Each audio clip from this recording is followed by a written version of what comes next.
So we're going to revisit a recent project. Not so long ago I did a tear down on this with a view to adding a 5-volt regulator in it.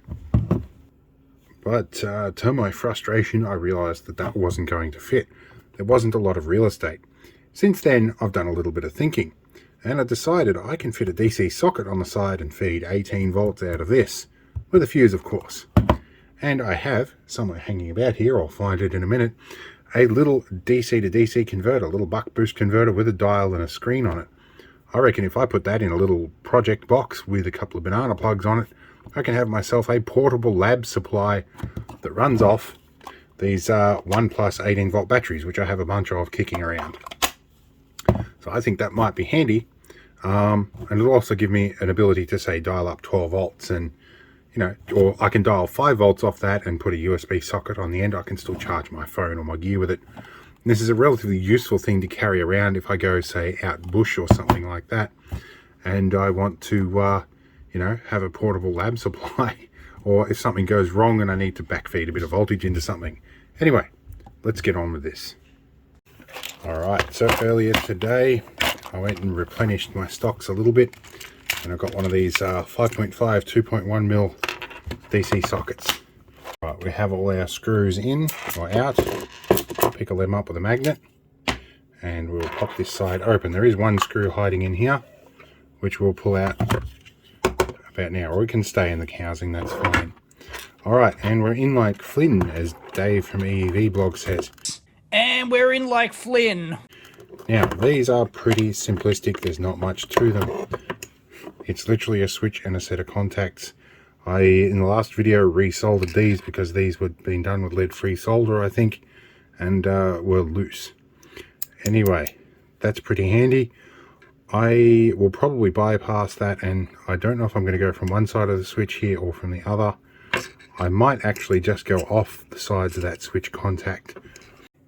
Now, when you take a look at this housing, it might seem like there's lots of opportunities to put a switch and a socket in until you put the battery in place, and then you realize that actually there isn't a lot of free space, and my hand's going to cover up all of that.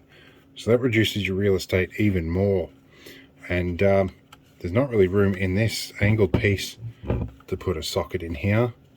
And I'm pretty sure when you put this unit on, this is going to consume majority of that area. The only real space I've got is right above that boss there, and there might not be enough room to fit that socket in there. The other option I've got is where there is more room is maybe actually in the head of this thing itself. So I'm going to open the head and have a look and see if I've got more room to fit stuff in there. Okay, the sections come apart if you peel the sticker up, which makes working on this quite easy. And all this stuff is actually very simple to disassemble and work on. I quite appreciate that. So we can use this as a reference. So the vent down, the space we have is pretty much where that spare globe holder is in there. I'd like to try and preserve that if I can. So it could end up being that for space restriction, I just make that DC socket active when the light globe's on. And if I want to run it without actually having to use the light all the time, I will probably just pull the light globe out, save myself some room. Alright, so now I need to figure out how to get a hole in here comfortably. We'll be back. Nice and slow, so that we don't drill a hole in the desk. There we go. Now we'll go up to something close to the size that we need. Now we have a big selection of fuses that we inherited from a previous employer. Legitimately, they were changing owners, and the owner shortly before handing off the business basically invited me to take a few fuses, and this is what I walked out with his blessing. I've got 7.5, I've got 10, I've got 7.5 amps, but I'll do a 10. There you go. 10 amp I feel more comfortable about. We're going to solder this in. Let's get our iron hot. Okay, so I've tried to pick an angle where my hands will not interfere with the view, but that often is not possible. So we're going to go this way, and clean our iron and dodge under the drill over there, which shouldn't be on the desk because I don't need it anymore. I'll do that there. Move the drill, clean our tip, turn to the holder. Okay, let's figure out which is positive. In order to determine positive, I have connected the plug in here and hooking up to the positive terminal on that. Going to be that one. Give you just a teensy tiny bend so we can tell the difference. Okay, let's solder that on. Alright, our positive wire is prepped. Oh, wrong soldering iron. This one's the one that's hot. I need to fix that weller. Alright. Let's choose a bit of heat shrink of an appropriate size. Stoner torch green to get this going. Come on, stoner torch. Too bad if I actually wanted to do something illicit with that, but anyway. Not that I do that sort of thing, but you know, it's nice to know you have options sometimes. I suspect these things get a bit low on gas sometimes. Now, I have an affinity for fuses on the negative line, so I'm probably going to do that. But for the short term, I'm just going to settle for getting this socket in here first. I think in this situation it's much like a double insulated mains appliance in that everything's pretty well insulated, so the terminal that I isolate probably doesn't matter that much. So the negative though will be out of habit. Here we go. I have cross-threaded this a few times. Give me a moment. So let's zoom in and show you how to butcher a fuse, because this is certainly not to spec or standard. That being said, there have been a lot of commercial applications where I have seen exactly this done before. Alright, get you in. Now, we're going to go positive side fusing, and I'm going to keep this lead as short as I can here. So we just want enough to do a little loop. We've got flush cutters, we're going to give it a squeeze in 3 places and then lift off so that comes out nicely. I'm not sure if you can see exactly what I'm doing here, but we'll come out a slight bit to make life a little easier to see. Bit of solder there. And yes, I have fume extraction because this is lead solder. Let's go here with, again, the other soldering iron. Here we go. That one is good. And soldered in. That is a trick I have been doing for many years. I started off doing that with side cutters as taught by my father, until I discovered flush cutters. The teeth on my bottom drawer, one of them is still wonky, and I'm pretty sure it's a result of stripping wires with my teeth for a vast majority of my childhood. Okay, there's our fuse and our DC socket. Now we need to piggyback this wiring in. Now I have reassembled it, and I have guided the wires somewhat away from short circuit territory, but there is this little bit here that makes me a little nervous. So that might get the hot glue treatment later on, but I suspect that this little thing might actually help prevent that when the globe goes in. Where is that LED globe? I think that should sit okay in there. I need to know if this is actually going to make contact and function when we put it all together. Can I reassemble this, or do I need to reposition stuff? That wasn't a very positive click going in there. But the globe still seems to be aligned okay, and that spring isn't compressed too far, so I think we're touching our bottom contact, so I think we're okay. But yeah, at least with blue tack I can rearrange stuff if I need to. It could be that actually needs to go that way, which might actually be how it was originally intended. Let's try this. Rotate you around, and yeah, that goes on much better. I just had that plastic bush around the wrong way. That's all that was. Okay, I think what we need to do now is decide how to wire all of this up. So let's do a bit of thinking. So I've just done a quick little test assemble here, because I have been in things where the red wire was actually negative and the brown wire was positive. Anyway, in here we have the positive terminal on the battery, which is marked, and it's coming off that terminal to the red wire through positive, and they're switching positive that all stacks up. Let's have a look here. Do that. This has been recently tinned, but we'll add a little bit of fresh stuff. Let's come back here and we'll have a look at our switch contact. Come on, autofocus. There you go. And we are just going to lay across the top of this one, because I know the other one is hooked through a hole. Should have a good connection right there. That's our positive wire. And I'm going to grab this guy and try and strip that in the middle like so. Right there, that is the join. I've taken this hot wire, I've wrapped it around the black wire where I used my automatic strippers here to open up that insulation, and we're going to just wick some solder in there and hopefully it makes a good bond. Alright, now of course the problem is getting heat shrink on this, which is not really going to be much of an option. Luckily I have a roll of insulation tape in my pocket that will solve that problem. Now I noticed that the actual wiring of this is unfused, so I'm guessing that the batteries have some sort of short circuit protection built into them. There's really all the BMS is done on the battery itself. So anyway, we're just going to do something really simple like that. Alright, let's get this thing back together. Alright, we have it mostly reassembled, and I'm just going through the test. Now this head can rotate, and we can see here that as it rotates, that fuse could move around. That's making me a little nervous.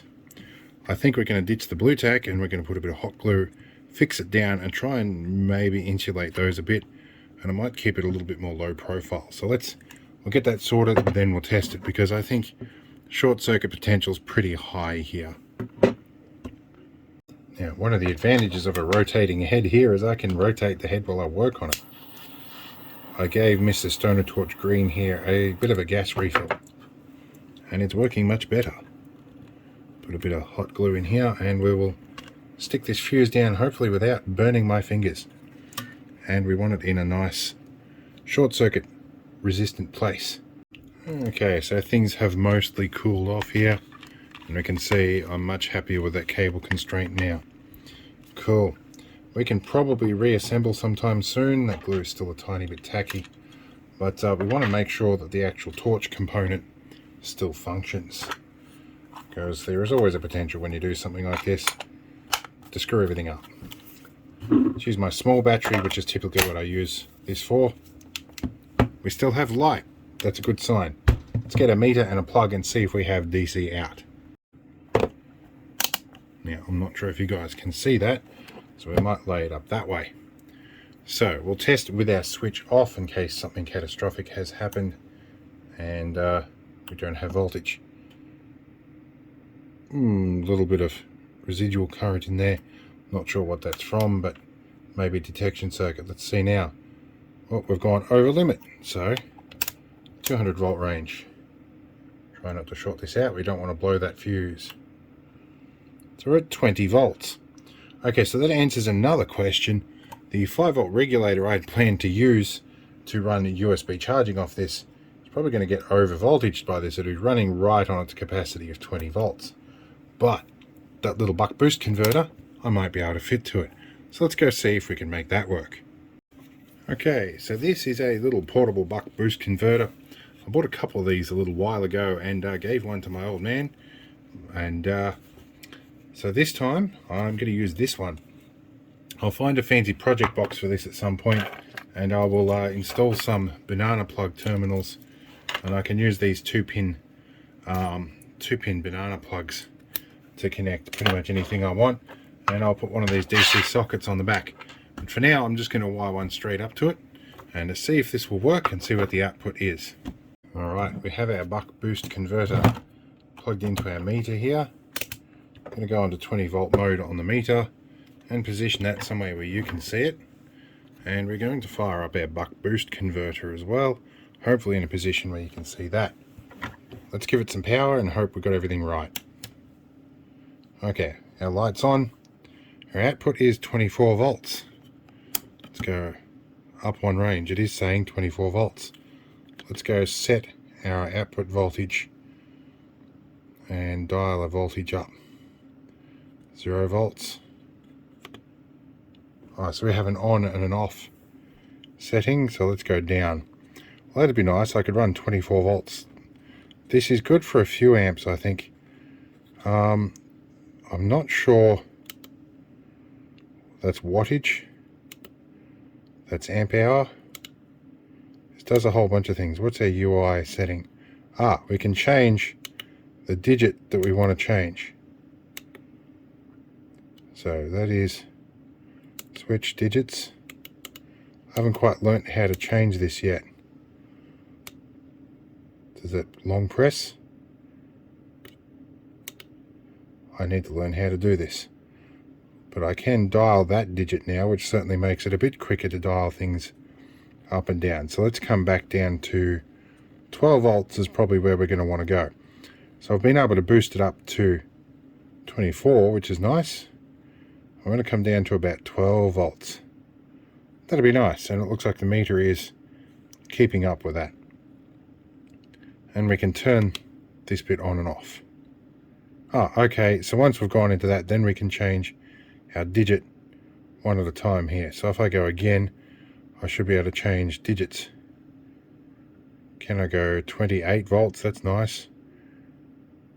30 volts. There you go. 30 volts is the max. Come down to 10. Let's go back through digits. Now this is one of what I had originally planned to hide in here, but until I realized it wasn't enough real estate. And then I also looked at this and realized that the max input is 20 volts. My experience with these things is that running them at their max voltage is more like their fault current. They tend not to operate well at that max voltage. Alright, we have this lead connected to the phone that is recording this video, and we are going to attach here. See if this will work. Okay. I haven't seen any indication that we are charging, although there is a green light in the top corner. I will find out if it's working. Give me one moment. Oh yes, it did come up. It just showed that it's charging. Alright. I don't know if I can find out what we're... Okay, we're pulling half an amp at 12.5 volts. You can probably see that here. Now it's started to up the charge current because it's switched into charging mode. So this is just the thumbnail clip to try and make everything work. So that should work as a thumbnail, I would hope. Let's see what I'm doing here. The next morning. Alright, so it's the next day and we've been busy. I went and found a project box at the local JCar store, and I did some crude Dremel work, and I got this to mount in the front panel. And I got it to just barely fit in between a fuse holder and all the other bits and pieces in here, which I'm in the process of wiring. Alright, we're almost done. Hot glue is still setting because I cut this hole a bit conservatively and it was a little bit slack. So a bit of hot glue, a little bit in here because for strain relief and because I can't find my zip ties. But everything should pretty well go in here. This glue is super glue here as well on the way to, or cyanoacrylate glue or CA glue, whatever you want to call it, is well on the way to being set. And this will sit together nicely.